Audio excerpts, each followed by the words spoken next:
Baik, kita lanjutkan ke soal nomor 8. Jadi ceritanya nomor 8 itu yang ditanya adalah bagaimana garam dapur pada telur gitu ya. Pembuatan telur asin dilakukan dengan penambahan garam dapur pada telur karena garam dapur dapat apa? Kita lihat bahwa telur asin itu awalnya berasal dari telur mentah gitu ya. Kemudian ditutupi dengan garam, gak cuma garam, biasanya ditambahkan dengan abu. Fungsi abu tadi supaya menyerap kalor gitu ya, supaya panas. Nah, kemudian ditutup, didiamkan selama beberapa hari, dan akhirnya ketika sudah beberapa hari itu telurnya menjadi matang dan rasanya asin. Kenapa terjadi seperti itu? Karena tadi telur yang awalnya tawar menjadi asin karena ada perpindahan dari larutan garam ke telur, gitu ya.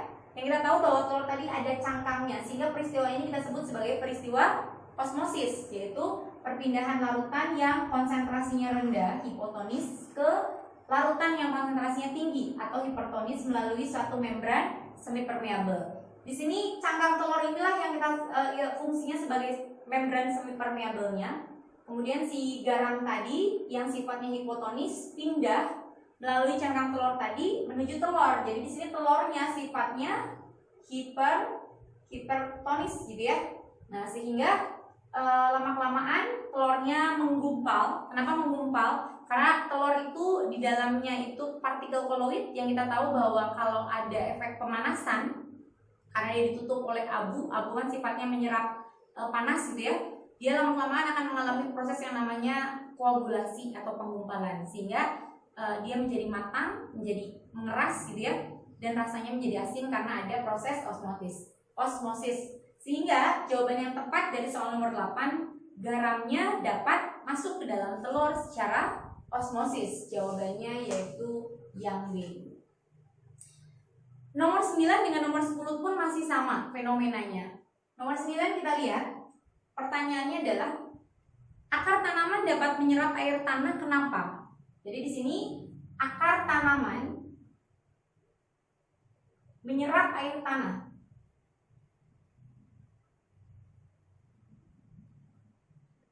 Prinsipnya masih sama, ini prinsipnya masih osmosis. Berarti di sini karena akar tanamannya yang menyerap air tanah, perpindahannya itu dari air tanah menuju akar. Maka air tanah tadi sifatnya hipotonis, sedangkan akarnya, cairan di dalam akar tanaman itu sifatnya hipertonis. Maka jawaban yang paling tepat adalah yang C. Air dalam akar tanamannya hipertonis, gitu ya. Ini air dalam akar tanamannya hipertonis, sedangkan air dalam tanahnya hipotonis. Jadi hipertonis dibandingkan dengan air dalam tanah. Baik. Nomor 10 terakhir soal tipe UTBK tentang lintah, gitu ya. Jadi bagaimana pada saat lintah ketika ditambahkan dengan garam, maka dia itu bisa lepas ketika menggigit suatu mangsa atau ada di kulitnya manusia gitu ya. Seperti itu. Jadi lintah tadi ketika ditambahkan dengan garam, yang terjadi adalah tubuh lintah tadi akan mengeluarkan cairan.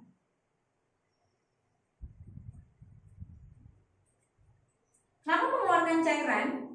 Lintah itu kan ada selaput kulitnya gitu kan ya, ada selaput kulitnya, di situ mengeluarkan cairan dalam jumlah yang sangat banyak. Maka di sini yang terjadi adalah si lintahnya mengeluarkan cairan, maka lintahnya sifatnya hipotonis, sedangkan larutan garamnya di sini yang hipertonis, berbeda dengan yang pembuatan telur tadi gitu ya. Jadi di sini masih sama prinsipnya osmosis, lintahnya yang hipo, garamnya yang hiper. Maka perpindahannya adalah cairan dari tubuh lintah yang sifatnya hipo itu keluar menuju garam yang konsentrasinya lebih tinggi, yang sifatnya hipertonis. Oke, sehingga jawaban yang paling tepat soal nomor 10 adalah B. Fenomena tadi menggambarkan adanya tekanan osmosis. Oke. Baik, teman-teman semua, sahabat embrio, sekarang kita masuk ke sesi yang kedua, yaitu soal-soal yang berasal dari SBMPTN 2018 dan seterusnya gitu ya, kita mundur. Nah, di sini kita akan bahas soalnya itu secara acak, bukan lagi berurutan, tapi temanya masih sama. Jadi saya bahas per temanya gitu ya, per bagiannya.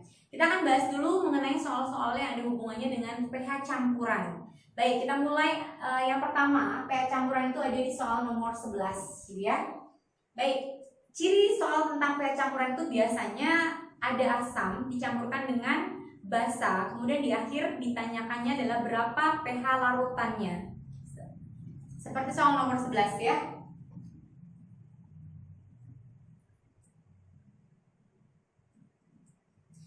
Teman-teman bisa lihat data di buku modulnya masing-masing. Jadi langkahnya kalau kita mau mengerjakan soal tentang pH campuran, pertama-tama kita harus reaksikan terlebih dahulu asam dan basanya. Di situ asam format HCOH dicampurkan dengan natrium hidroksida NaOH, maka hasilnya akan menjadi garam, ya.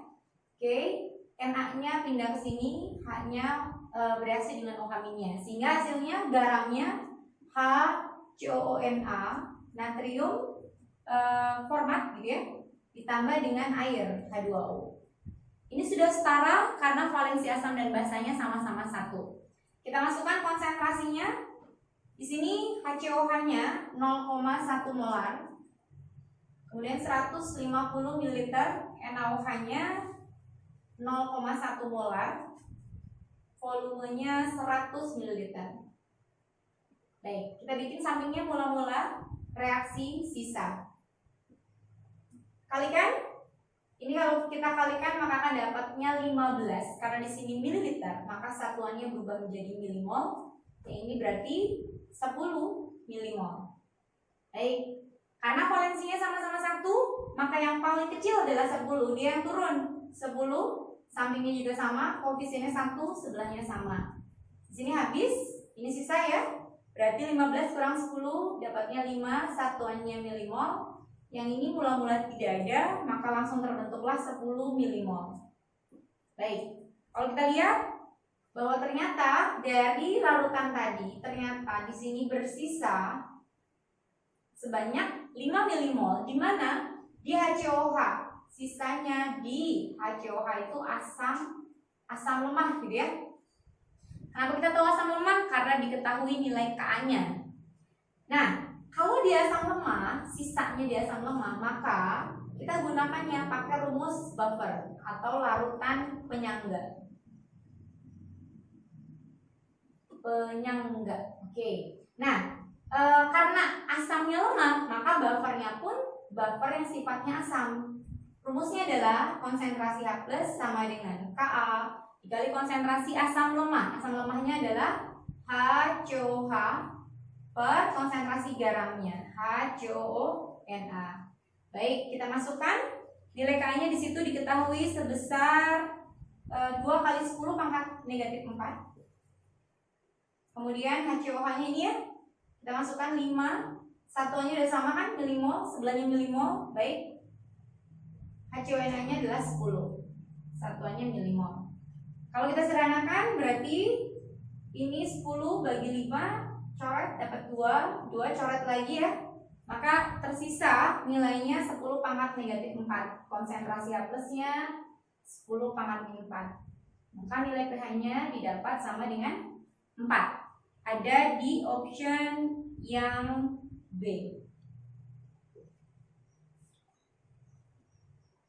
Baik, ini masih tentang pH campuran. Coba teman-teman lihat soalnya nomor 18.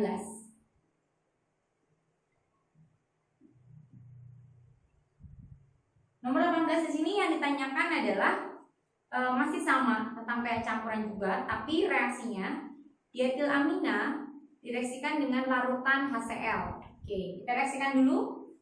Dietilamina C2H5 2 kali NH direaksikan dengan HCl asam kuat ya, maka hasilnya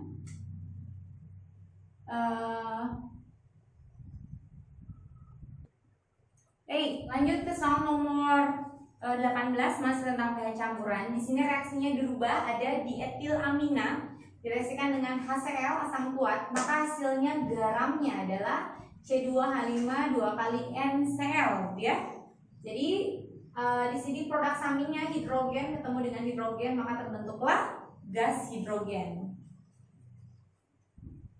Datanya, dietilaminanya konsentrasinya 0,01 molar 90 ml, kita reaksikan ya, kita kalikan, maka di sini akan didapat nilainya adalah 0,9 ya.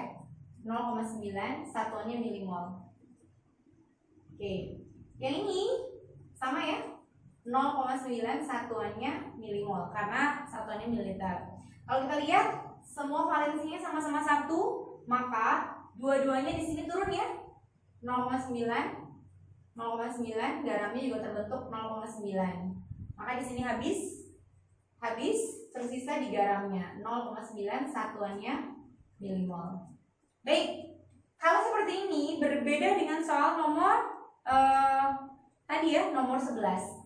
Pada saat dia bersisa, dua-duanya habis asam basanya, kemudian sisanya digaram, terbentuk garam, maka sifat garam dia akan mengalami suatu reaksi yang kita sebut sebagai hidrolisis garam. Jadi mencari pH-nya pakai rumus hidrolisis. Bagaimana rumus hidrolisis tadi? Kita lihat baik-baik. Di sini dietilamina itu suatu larutan yang sifatnya basa lemah. Berarti di soal diketahui nilai Kb ya. Kb itu konstanta yang menyatakan pengionan basa. Maka kalau hidrolisis kita rumuskannya kebalikan. Kalau diketahui Kb, maka kita notasikan atau kita rumuskan kebalikan dari basa itu apa? Asam. Maka rumusnya adalah H+. Nanti kalau suatu saat soalnya diketahuinya Ka. Ka itu konstanta pengionan asam. Maka kebalikan dari asam apa? Baik, OH-, sehingga rumusnya adalah OH-. Seperti itu ya. Oke, H+ kita masukkannya. H+ itu rumusnya adalah akar Kw dikali molaritas garam dibagi dengan nilai Kb-nya. Kita masukkan. Kw itu nilainya berapa? Ya, 10 pangkat negatif 14 ya. Molaritas garam. Ini satuannya baru milimol. Molaritas didapat dari mana? Milimol dibagi dengan mililiter total. Kenapa total? Karena garamnya dihasilkan dari pencampuran antara basa lemah dengan asam kuat. Jadi kita di sini campurin volumenya 90 ditambah dengan 10. Maka hasil totalnya volumenya adalah 100 ml. Milimolnya dari sini 0,9 milimol. Per nilai Kb-nya di soal diketahui sebesar 9 kali 10 pangkat negatif 4. 9 kali 10 pangkat negatif 4.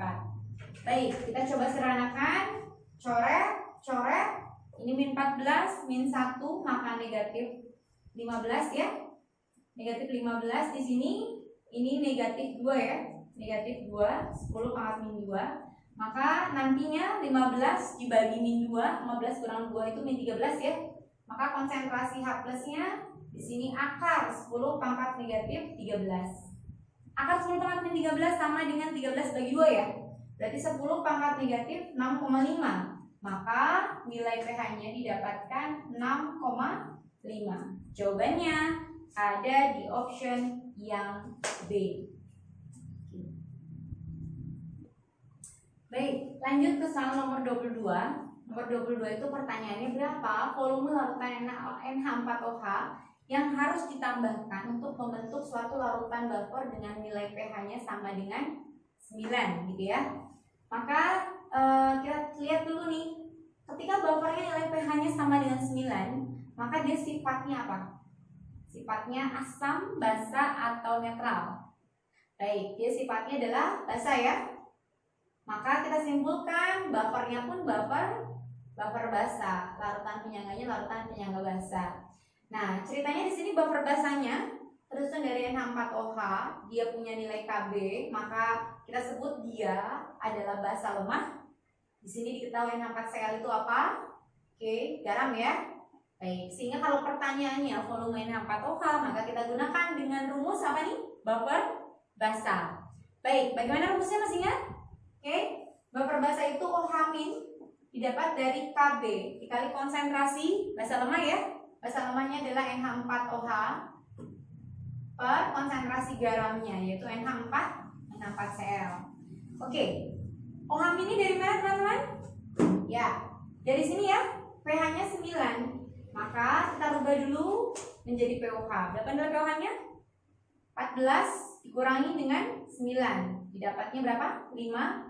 Maka di sini konsentrasi OH-nya akan didapat 10 pangkat negatif 5. Kita masukkan di sini 10 pangkat negatif 5. Kb-nya sudah diketahui 10 pangkat min 5. NH4OH-nya 0,1 molar. Volumenya masih ditanyakan ya. Jadi kita simbolkan di sini volume basanya per konsentrasi garamnya di sini 0,1 molar. Volumenya ada sebesar 150 satuannya mililiter. Baik, kita sederhanakan. Maka di sini kita coret. Konsentrasinya sama ya. Bisa kita coret juga, coret. Maka akan didapat volume basanya ini satuan ya, sama dengan 150 satuannya mililiter. Ketemu jawabannya yang D. Baik, masih tentang soal berhubungan dengan pH. Di sini pertanyaan selanjutnya nomor 20 ditanya berapa pH dari NH4Cl, konsentrasinya 0,008 molar ya. Kita tahu nilai Kb-nya 2 kali 10 pangkat min 5. Pertanyaannya kita gunakan rumus apa kira-kira? Baik, lihat dulu NH4Cl itu apa sih sebenarnya? Ya, NH4Cl ini adalah garam. Nah, sehingga kalau garam ditanyakan pH, maka kita gunakan dengan rumus apa? Betul, hidrolisis ya. Hidrolisis garam. Seperti biasa, datanya dalam bentuk Kb, maka kita nyatakan dalam yang kebalikannya. Kb itu sifat basa, sehingga kebalikannya adalah sifat asam, A+.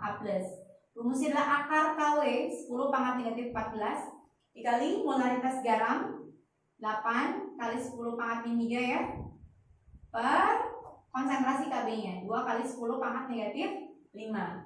Baik, kita sederhanakan di sini, coret, maka di sini 4 ya.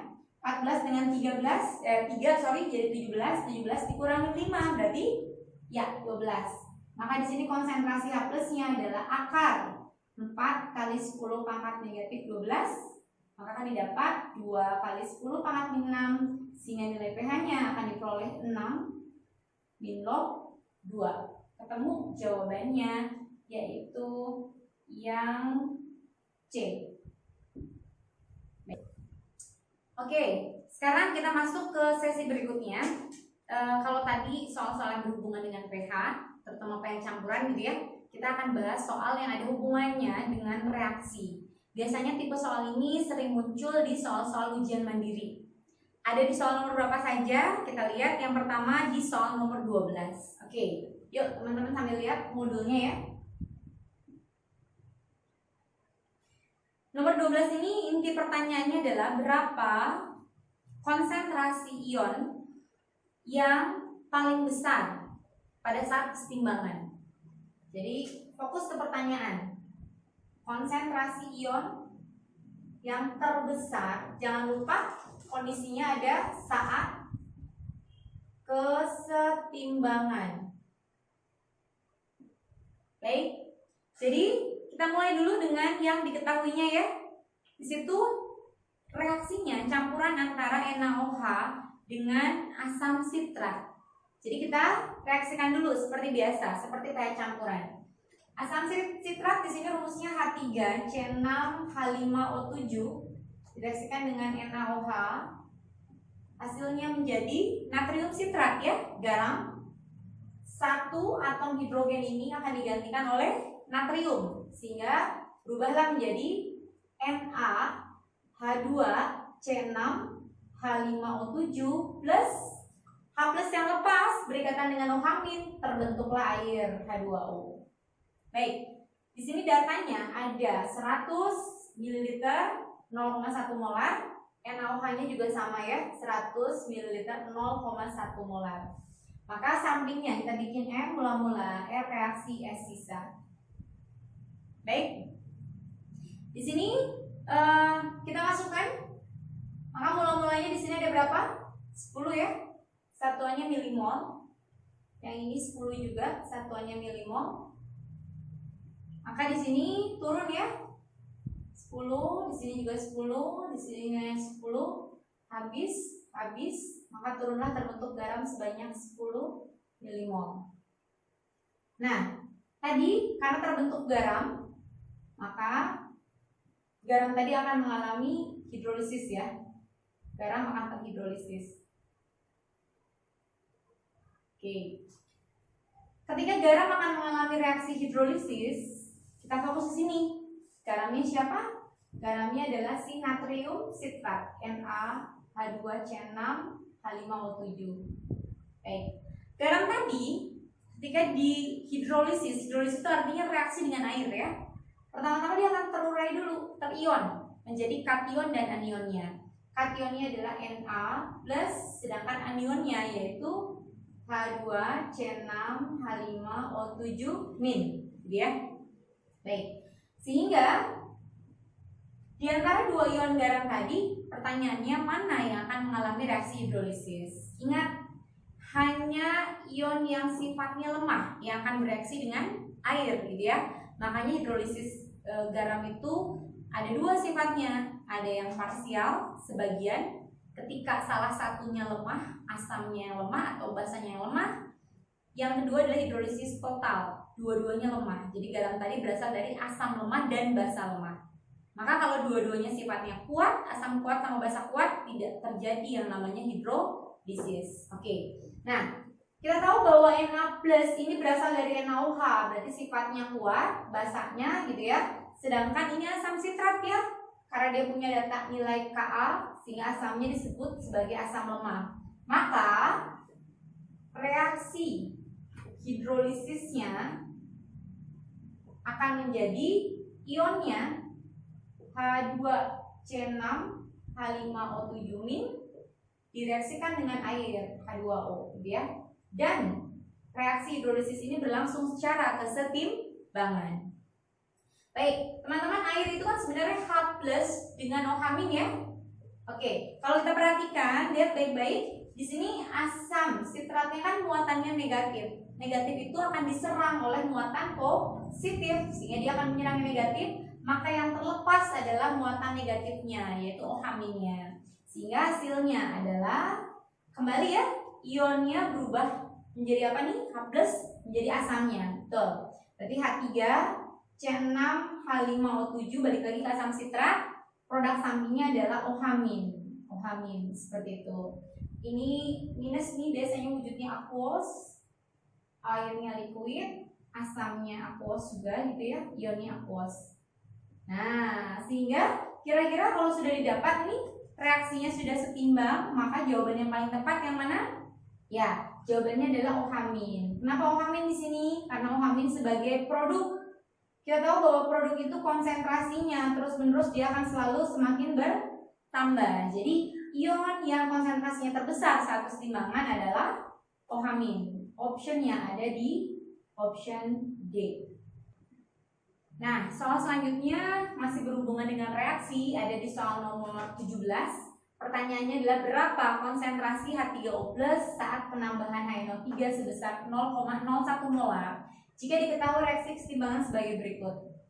Oke, teman-teman bisa dilihat ini reaksi kesetimbangannya. Di sini ada data pKw ya. pKw itu apa? pH yang terukur pada saat tadi KW itu konstanta kesetimbangan air, gitu ya. Nah, sehingga pKw tadi kita bisa rubah dulu nih awalnya. Kita rubah dulu menjadi nilai KW-nya. Kalau pKw-nya 14, maka nilai KW-nya jadikan 10 pangkat negatif 14. Karena ini reaksinya kesetimbangan, ya. Dan wujudnya kalau kita lihat ada liquid, aqueous, maka nilai KW di sini akan kita anggap sama dengan nilai K, konstanta kesetimbangan. Ingat, nilai K itu ada dua. Yang pertama adalah Kc, konstanta kesetimbangan berdasarkan konsentrasi. Yang kedua adalah Kp, konstanta kesetimbangan berdasarkan tekanan. Karena wujudnya adalah aqueous, maka KW ini akan dianggap sama dengan nilai KC-nya ya, konstanta kesetimbangan berdasarkan konsentrasi. Dan hanya yang wujudnya gas simbolnya G atau larutan simbolnya aqueous gitu ya, yang bisa dimasukkan ke dalam rumusnya. Maka karena di sini liquid, dia tidak terlibat dalam rumus. Aqueous terlibat, OH- aqueous juga terlibat. Oke, kita masukkan dulu ya rumus KC-nya di sini. Reaksinya di sini rumusnya adalah konsentrasi produk. Produknya siapa? H3O+, ya kan? Dikali konsentrasi OH- gitu ya. Oke, pangkat koefisiennya. Koefisien H3O+-nya 1, maka pangkat 1, OH-nya 1, koefisiennya maka pangkat 1. Baik. Nah, sekarang di sini ada penambahan HNO3. HNO3 ada nggak di dalam reaksi kesetimbangannya? Kalau kita lihat tidak ada ya. Nah, karena HNO3 tidak terlibat dalam reaksi kesetimbangannya, maka harus kita ilustrasikan dulu nih. Pada saat HNO3 kita reaksikan ke dalam air H2O, maka dia akan terurai menjadi H3O+ ditambah dengan NO3-. Maka di sini penambahan NO3 dalam air itu akan membentuklah ion H3O+-nya. Kalau di sini konsentrasinya 0,01 molar, lihat koefisiennya sama tidak? Sama ya? Maka konsentrasinya di sini juga 0,01 molar. Artinya kita masukkan di sini ya, konsentrasi H3O+-nya sama, yaitu 0,01 atau 10 pangkat negatif 2. KC-nya kita anggap dari nilai KW, yaitu 10 pangkat negatif 14 gitu ya. OH-nya kita cari terlebih dahulu. Maka didapat konsentrasi OH-nya, ini coret-coret ya, jadi 10 pangkat negatif 12. Oke. Nah, karena pertanyaannya H3O+ dan kita dapatnya OH-, maka kita konversi dulu. Lihat reaksinya baik-baik, koefisien H3O+ sama tidak dengan OH-? Sama ya? Maka karena koefisien H3O+-nya sama dengan koefisien OH-, maka kesimpulannya adalah konsentrasi H3O+-nya ini akan sama dengan konsentrasi OH- gitu ya. Berapa nilainya? 10 pangkat negatif 12, satuannya molaritas. Jawabannya ada di option yang D. Oke, satu lagi soal yang berhubungan dengan reaksi. Kita lihat soal nomor 21 ya. Nomor 21 ini ada diketahui reaksi kesetimbangan BOH 3 kali aqueous direaksikan dengan air, maka akan terbentuklah BOH 4- dan H+. Nilai KC-nya 10 pangkat 9. Pertanyaannya berapa pH larutan BOH 3 kali, konsentrasinya 0,001 molar. Baik, pertama-tama karena reaksi kesetimbangan, maka kita akan masukkan dulu ke dalam reaksinya KC gitu ya. Konstanta kesetimbangan konsentrasi didapat dari produknya siapa di sini? BOH 4- gitu ya, pangkat 1 karena koefisiennya 1 dikali konsentrasi H+ pangkat 1 karena koefisiennya 1. Lihat baik-baik, H2O-nya liquid tidak termasuk, maka di sini hanya pembaginya dibagi dengan BOH 3 kali ya, pangkat 1 karena koefisiennya juga 1. Baik, kita masukkan nilai KC sudah ada 10 pangkat negatif 9. BOH 4-nya ini kan belum diketahui ya konsentrasinya. Nah, karena tidak ada konsentrasinya sama sekali dan kita lihat koefisiennya sama ya, sama-sama nilainya 1, berarti boleh kita misalkan di sini. Misalkan di sini konsentrasinya ada sekitar A gitu ya, A molar gitu kan ya. Maka karena koefisiennya sama, anggaplah sama juga ya. Di sini A satuannya molar. Jadi langsung aja kita masukkan, ini A, konsentrasinya sebelahnya juga A, per konsentrasi BOH 3 kalinya diketahui di sini ya 0,001 atau 10 pangkat negatif 3 ya. Sehingga A kuadratnya dikali silang ya, maka akan didapat 10 pangkat min 9 kali 10 pangkat min 3. Maka nilai A nya didapat dari akar. Ini dikalikan ya, sama dengan dijumlahkan 10 pangkat negatif 12. Maka didapatlah 10 pangkat negatif 6. Oke. Kembali pertanyaan ini adalah pH. Dia A ini ada untuk menyatakan konsentrasi BOH 4- dan konsentrasi H+. Jadi kalau kita nanyanya pH, salah satu mencari rumus pH itu bisa didapat dari H+ atau dari OH-. Karena A-nya itu sama dengan konsentrasi H+, langsung aja kita masukkan nilainya 10 pangkat min 6 ya. Sehingga didapatlah nilai pH-nya menjadi 6. Ada di jawaban yang option C.